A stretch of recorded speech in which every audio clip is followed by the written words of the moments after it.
तो आप लोग का स्वागत है फिर से हेल्प टू एवरीवन चैनल में। आई होप आप लोग अच्छे होंगे और जो भी मेरे साथ नए जुड़े हुए हैं वो लोग जरूर सब्सक्राइब कर लेंगे, क्योंकि हमेशा आप लोग को जॉब से रिलेटेड हमेशा अपडेट देते रहेंगे। और हर कैंपस के बारे में, चाहे वो ITI से हो, बीटेक से हो, डिप्लोमा से हो, या 10th हो या +2 हो, किसी भी क्वालिफिकेशन का हो, हम हमेशा अपडेट अगर आता है जॉब के बारे में तो हम अपडेट कर देते हैं। इसीलिए आप लोग सब्सक्राइब कर लीजिएगा, इसको ज़्यादा से ज़्यादा शेयर कर दीजिएगा। चलिए बिना देर किए हुए इस नोटिफिकेशन को देखते हैं क्या है।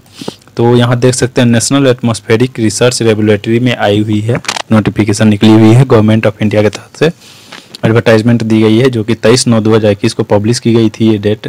तो NAR में निकली हुई है, जिसके लिए NAR invites online applications for the following position. यहाँ देख सकते हैं, यहाँ पे फर्स्ट में जो है पोस्ट कोड नंबर फर्स्ट में जो है साइंटिस्ट, इंजीनियर साइंटिस्ट के लिए बेसिक पे जो है 56,100 रखी गई है पर मंथ। लेवल 10 का है और इसमें रिजर्व फॉर PWD, OH और HI हियरिंग इम्पेयर्ड के लिए है। उसके बाद इसमें एक पोस्ट है, इसके लिए एसेंशियल क्वालिफिकेशन जो है ग्रेजुएट डिग्री इन इंजीनियरिंग और टेक्नोलॉजी। कौन कौन सा ब्रांच होना चाहिए आपके पास? अगर बीटेक किए हुए हैं तो electronics communication, electronics and computer, electronics और कंट्रोल, ये सारा इलेक्ट्रॉनिक्स से रिलेटेड जो भी है आप लोग उसमें जाकर के भाग ले सकते हैं। इलेक्ट्रॉनिक्स से रिलेटेड जो भी ब्रांच है उसमें जाकर के आप लोग फॉर्म फिलअप कर सकते हैं। एक्सपीरियंस जो मांगा गया है, अगर post graduate degree in engineering और technology in any specialisation of electronics और communication engineering with first class और equivalent CGPA grade as declare by university. तो ये एक्सपीरियंस मांगा गया है। Experience in FPGA based system design with following skill. अगर आपके पास ये सारा स्किल है, VHDL का या वेरीलॉग का या ISC का या Xilinx का, Viva-Do का, इंटेल का, अगर इसमें से किसी भी तरह का एक्सपीरियंस है तो आप लोग इसमें पार्टिसिपेट कर सकते हैं। या नहीं तो एक्सपीरियंस इन माइक्रो कंट्रोलर में हो या माइक्रो प्रोसेसर बेस्ड पे हो डिजाइन विथ फॉलोइंग स्किल के साथ, तो आप लोग इसमें पार्टिसिपेट कर सकते हैं। ठीक है, पार्टिसिपेट मतलब कि फॉर्म फिलअप कर सकते हैं। उसके बाद सेकंड पोस्ट में जो है जूनियर रिसर्च फेलोशिप के लिए 13 पोस्ट निकाली गई है, जिसकी फेलोशिप अमाउंट जो है फर्स्ट एंड सेकंड ईयर में 31,000 पर मंथ रहेगी।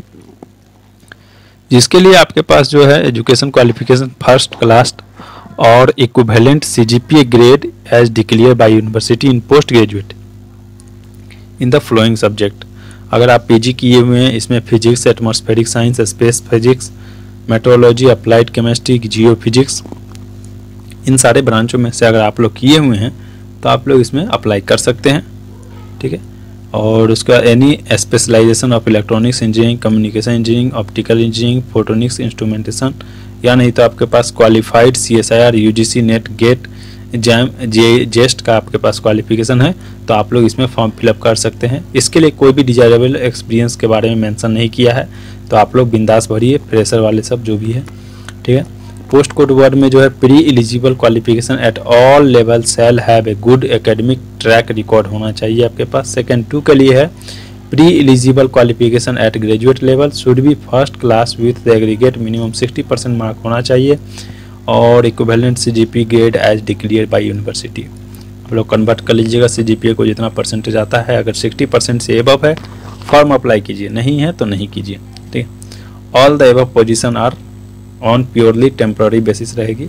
जो भी पोजीशन दिया गया है वो टेम्प्ररी बेसिस पे है, तो जो भी आप लोग अप्लाई कर रहे हैं वो देख लीजिएगा पूरी डिटेल से। एज लिमिट जो है फॉर पोस्ट कोड 1 के लिए जो है एंड पोस्ट कोड 2 के लिए जो है इज 35 ईयर्स मांगा गया है पोस्ट 1 एंड 28 ईयर्स जो है पोस्ट कोड 2 के लिए है। 1 लास्ट डेट ऑफ रिसिप्ट। तो ये सारा चीज़ दिया गया है एज लिमिट के बारे में।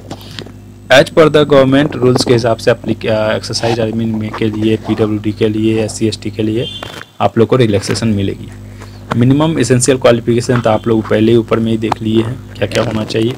नोट्स में दिया गया है the prescribed essential qualification are the minimum and the mere possessions of the same does not entitle candidates to be called for the interview. अगर जिसका इससे टैली नहीं करेगा क्वालिफिकेशन से तो उनको इंटरव्यू के लिए नहीं बुलाया जाएगा। उसके बाद the event of the number of applicants being large, NARL will be adopt short listing criteria to restrict the number of candidates to be called for the interview to a reasonable number by any or more of the following methods।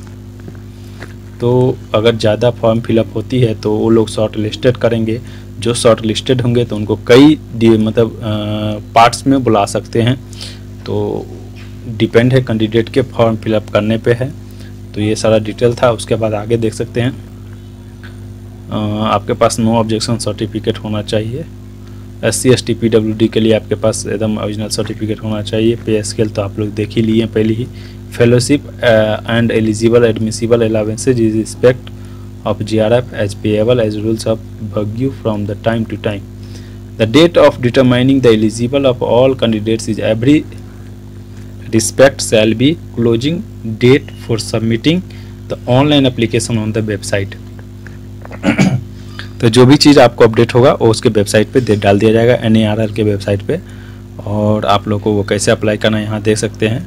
ये जो है date form fill up का date जो है 30/10/2021 से शुरू हो गई है। मतलब 30 अक्टूबर 2021 से लेकर के 29 नवंबर 2021 तक चलेगी रजिस्ट्रेशन। तो जो भी लोग अप्लाई करना चाहते हैं वो लोग जाकर के अप्लाई कर सकते हैं।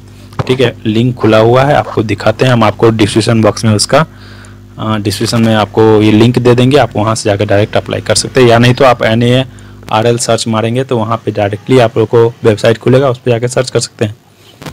उसके बाद अदर कंडीशन जो है आप लोग इसमें पढ़िएगा कि अगर आप लोग जाते हैं इंटरव्यू के लिए तो आपको स्लीपर क्लास का ट्रेन फेयर जो दिया जाएगा, आपको टिकट दिखाना पड़ेगा वहाँ पे। उसके बाद post are temporary but likely to continue. ये पोस्ट जो है ये टेम्पररी बेसिस पे है बट आपको कंटिन्यूसली रख सकता है। At present the place of posting is NRLA Gadanki but the appointed are liable to be posted in any of the centers units of Indian Space Research Organization। तो ये जो आपको हायरिंग कर रही है NARL के लिए, अगर आपकी ज़रूरत किसी दूसरे जगह पे पड़ी तो आपको वहाँ भी पोस्ट कर सकते हैं। इसके लिए कोई आप लोग को दिक्कत नहीं होनी चाहिए। NARL reserves the right not to fill up all or any of the post if it so desires. Only Indian candidate national need apply. Government strive to have a workforce which reflects gender balance and women candidates are encouraged to apply। तो उसी के लिए कह रहा है और क्या। तो ये सब टोटल था नोटिफिकेशन में दिया हुआ। ठीक है, उसके बाद है आप लोग उसको सर्च मारेंगे और इसका लिंक जो है डायरेक्ट अप्लाई करने का हम आपको डिस्क्रिप्शन बॉक्स में दे देंगे, वहाँ से जाकर के आप लोग अप्लाई कर सकते हैं। किसी भी तरह का दिक्कत होता है तो आप लोग कमेंट बॉक्स में कमेंट कीजिएगा ताकि हम आप लोग को हेल्प कर सकें। तो बस इतना ही था, तब तक के लिए फिर दूसरे वीडियो में मिलेंगे। तब तक के लिए जय हिंद, जय भारत, थैंक यू, धन्यवाद।